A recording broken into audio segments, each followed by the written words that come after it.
Hello, folks. I'm Detroit Miracle. Yes, and indeed. Right now, I am here to have more cool comic book slash film slash story discussion fun.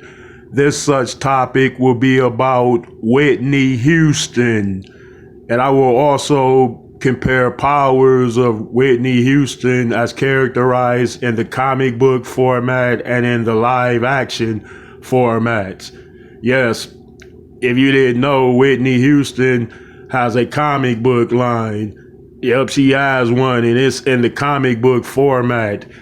It doesn't show her using hardcore superhuman powers or superhero powers like that. It shows the power of her complete legacy as an incredible performer slash entertainer slash queen of music.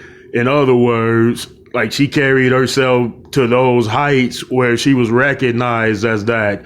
The comic book sort of chronicles her career through in comic book format in terms of illustrations, and it shows the levels of her various powers in terms of what she projected to the public and how they felt about her.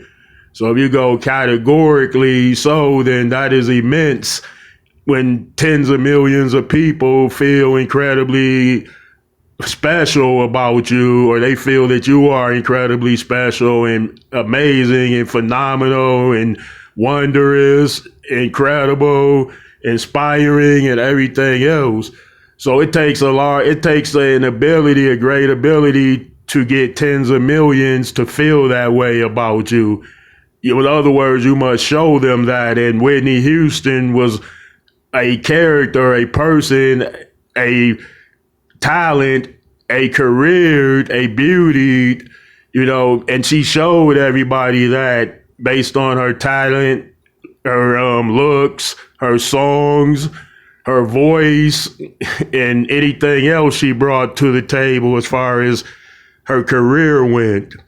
All right. So we know about the characterizations of Whitney Houston in the comic book. It's a legacy, a superpowered legacy story in terms of how powerful she was overall, in terms of how people felt about her and how she felt about herself in ways.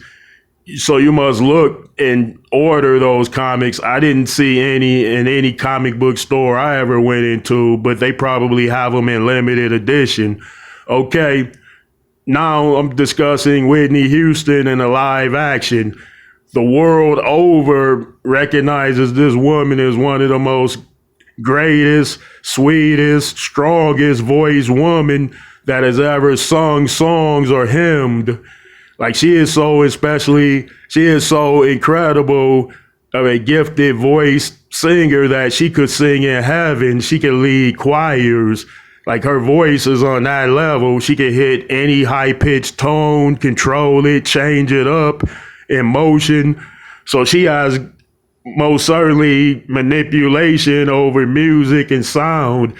And that is something very difficult to obtain and achieve as a singer, because you have to have full control over your vocals and your voice powers to bring that to fruition or to pull it off. And Whitney Houston was able to do that. They were said it was known that she had mastered many different high-pitched tones and mid-level tones she could change up.